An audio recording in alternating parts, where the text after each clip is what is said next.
Hey everyone, welcome to another edition of PowerCore Productions and Podcastings. And today we continue on with Inuyashiki, The Last Web of Hope. What if Ichiro was Cyborg Spider-Man? Part 3. As we now come into Part 3, tomorrow with Part 4, that will be the series finale.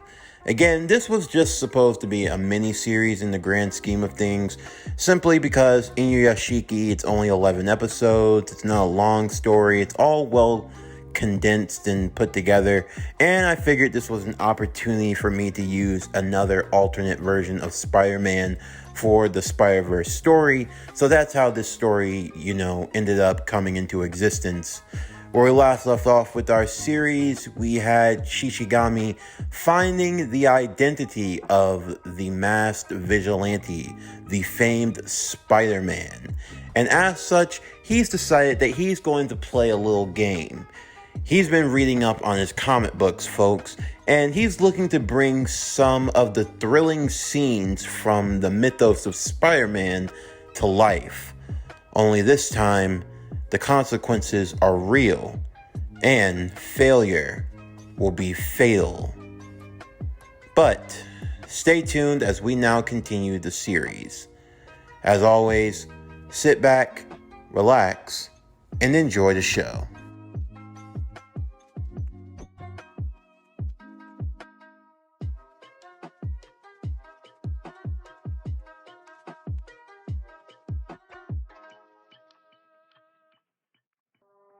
Earlier that morning, the Gokokuji police station found itself under attack. A young high school student walking through the doors, a prime suspect in the recent home invasion murders that had been going on and about. The officers drew their weapons, but in the end they proved to be futile. The boy's name was Hiro Shishigami.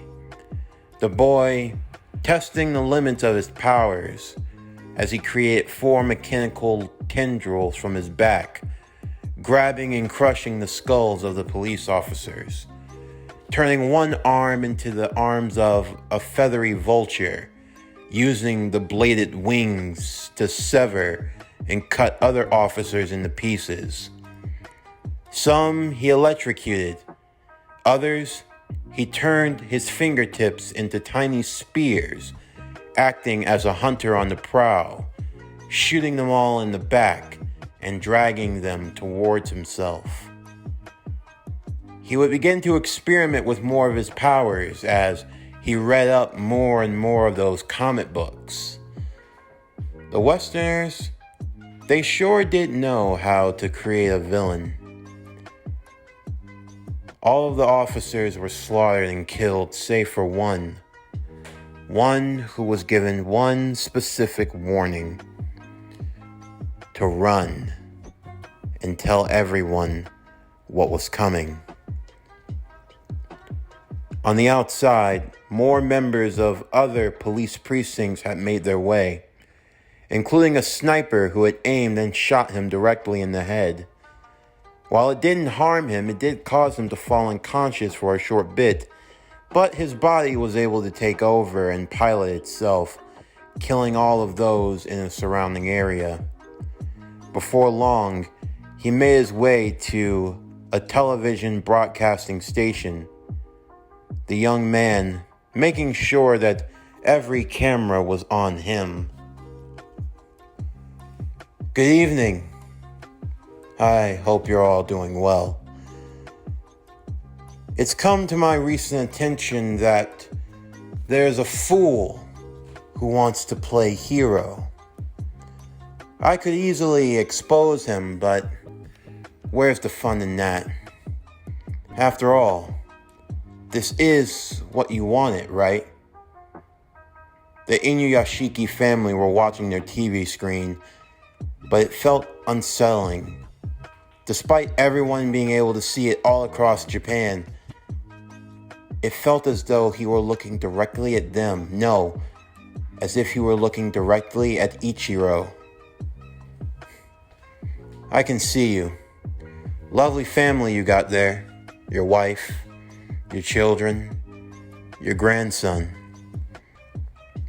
You must be really proud of yourself, huh, old man?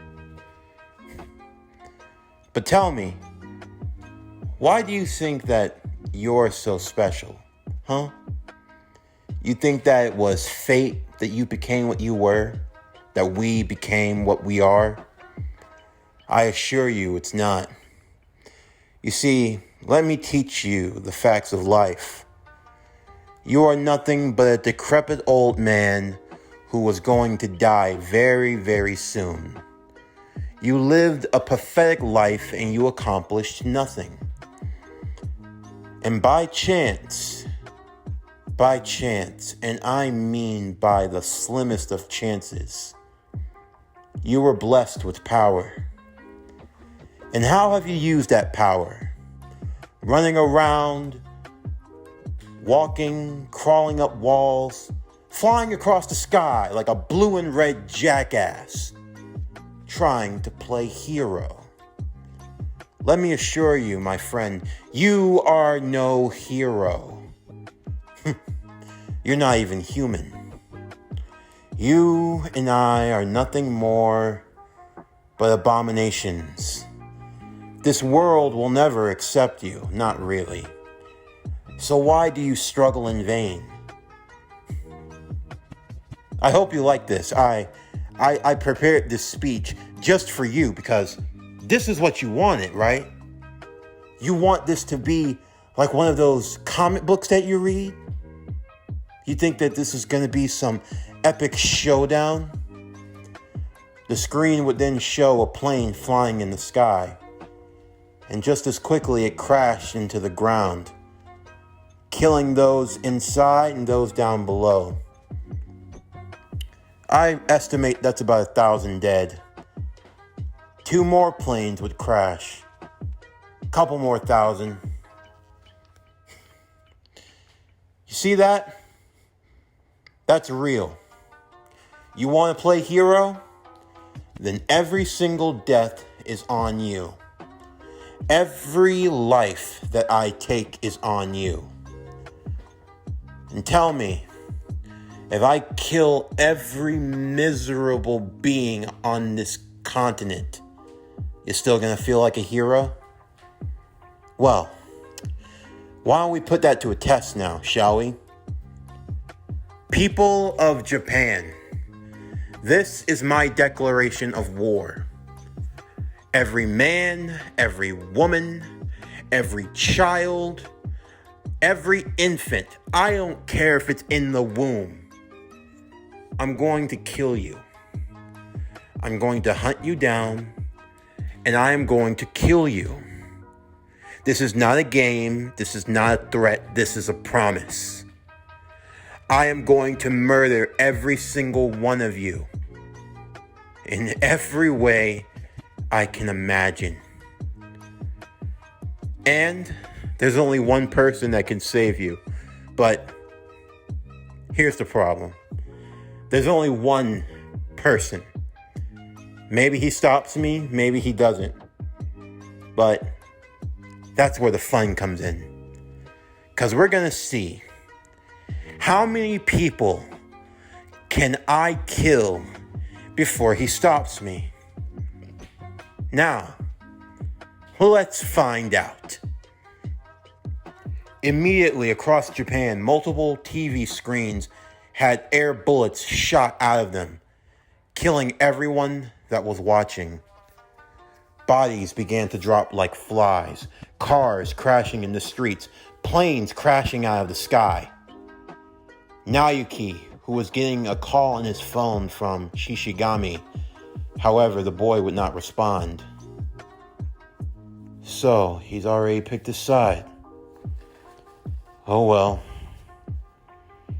Guess it's time to get back to it.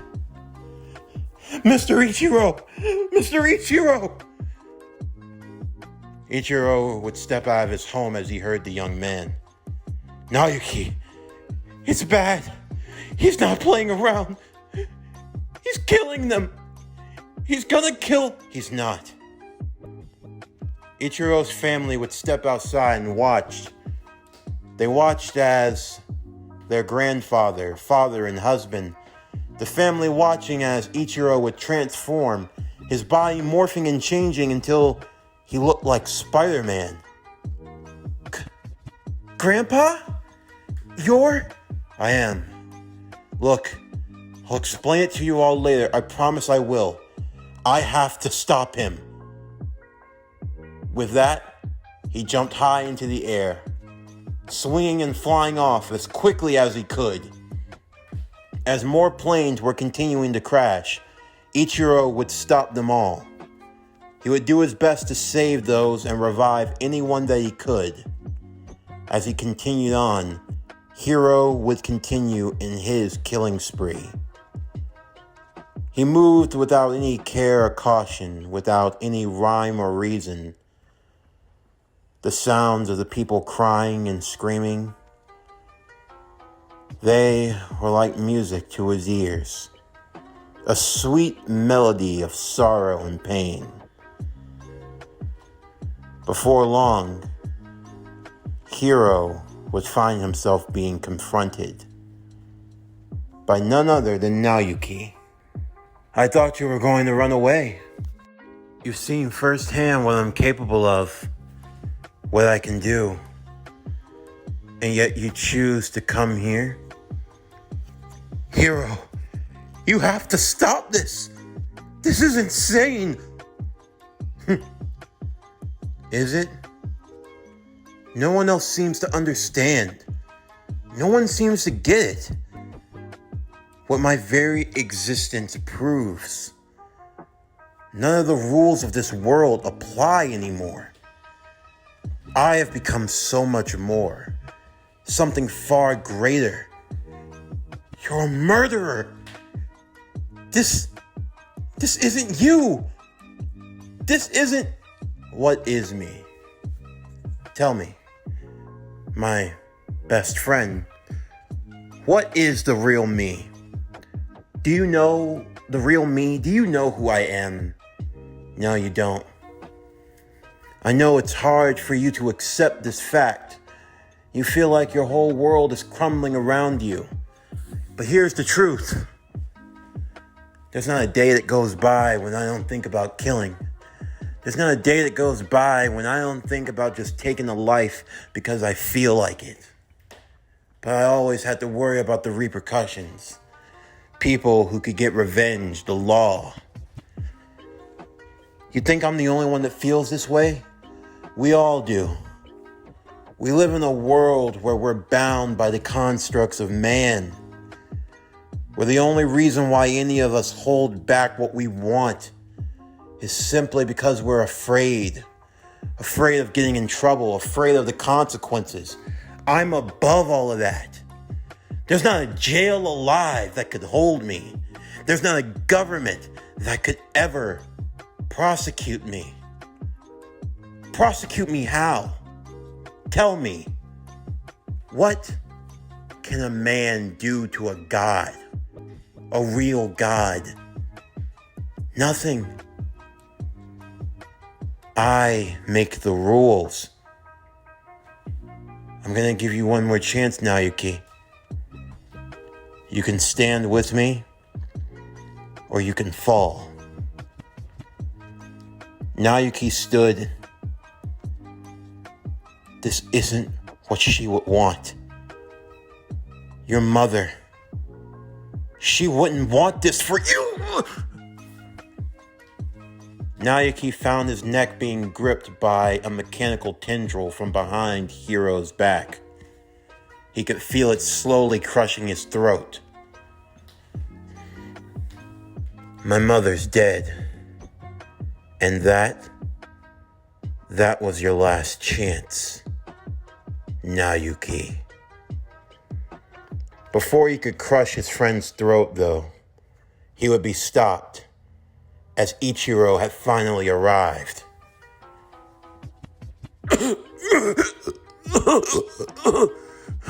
Naoyuki! Naoyuki! I'm fine. It took you long enough.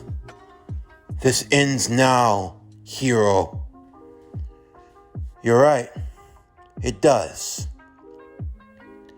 Hiro's body would begin to transform, turning into different shades of green. Ichiro could see plain as day he took on attributes of many of Spider-Man's foes, all rolled up together into one. You want to be the hero? Well, now's your chance. Let's talk. The two would engage in combat, the people watching on as Spider-Man battled against the robotic monstrosity. It was as if the world of fiction had now come to life. They flew all across the sky, being thrown back, each one firing off missiles, lasers, various weapons, and deploying all sorts of skills and power. For Ichiro, he had spent years studying comic books and manga, studying the heroics of many greats, but of course Spider-Man was the one that of whom he had always taken the most inspiration. When you have all of that information, all of that knowledge stored within yourself, and you finally have the means to execute on that knowledge, it was second nature for him to bring it to the forefront. For many, this couldn't be real. If he was real, then were the others real too? How much about this world did they not know?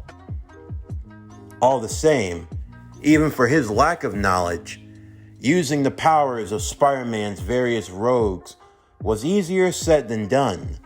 But still, there were powers that complemented but also hindered others. He used the mechanical limbs of Dr. Octopus to keep him at bay, trying to strike with torrents of lightning, as well as trying to control and manipulate grains of sand that he used from the earth underneath, crushing it into a fine sand-like dust.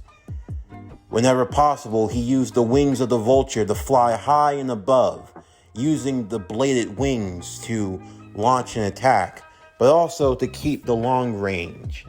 And when it came to close quarters, he imbued and channeled his strength tenfold, enveloping a rhino's horn on his forehead, attempting to ram it through Ichiro's chest, while Ichiro would use his enhanced strength and even having what you could attribute to being a spider sense of sorts imbued into his body, alerting him of any attack that was coming beforehand.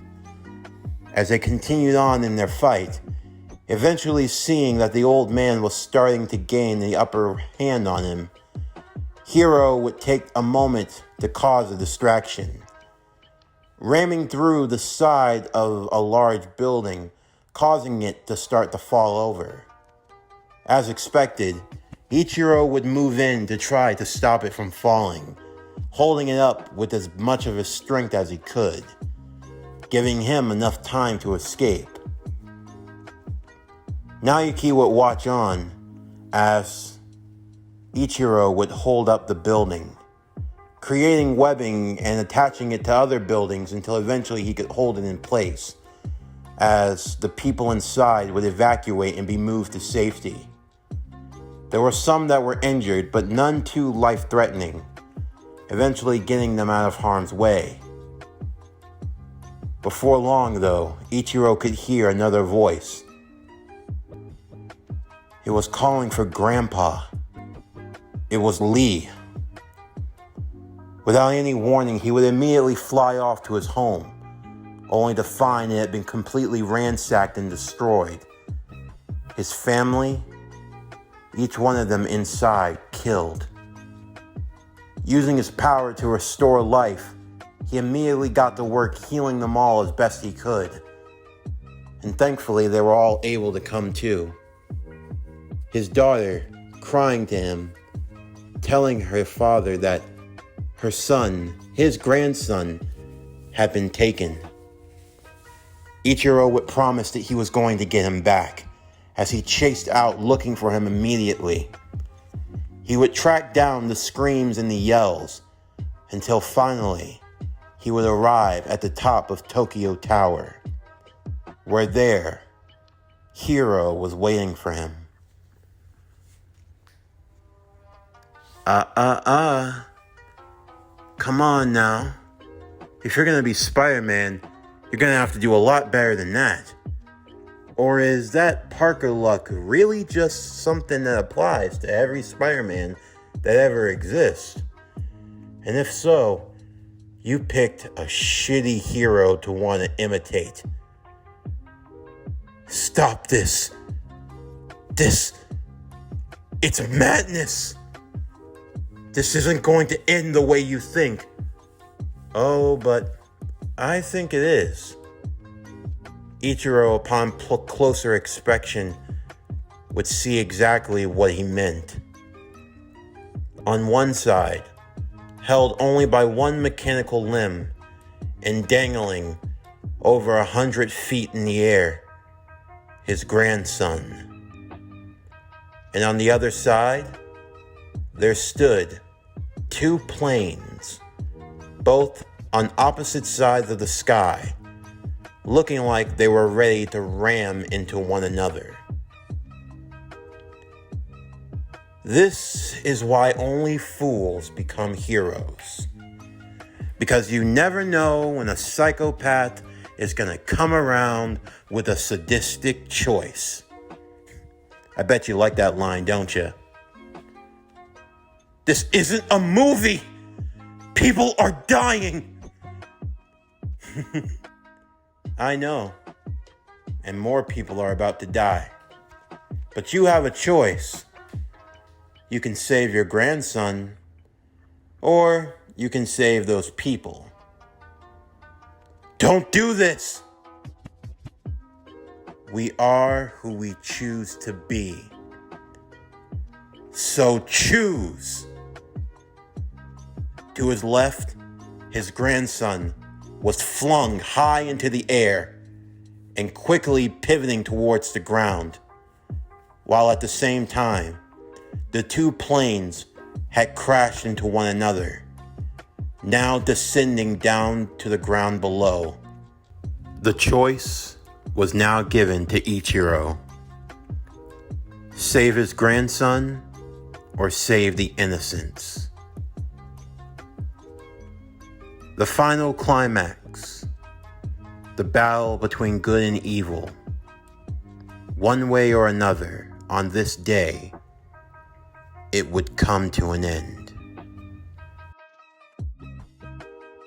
This concludes Inuyashiki, The Last Web of Hope. What If Ichiro Was Cyborg Spider-Man, Part 3. Stay tuned tomorrow afternoon as we will be doing the series finale with Part 4. As always, if you enjoyed today's video, then please don't forget to like, comment, subscribe, share, and hit that bell for post notifications. I'm Javon Harrington with PowerCore Productions and Podcastings, signing off, and I'll see you next time.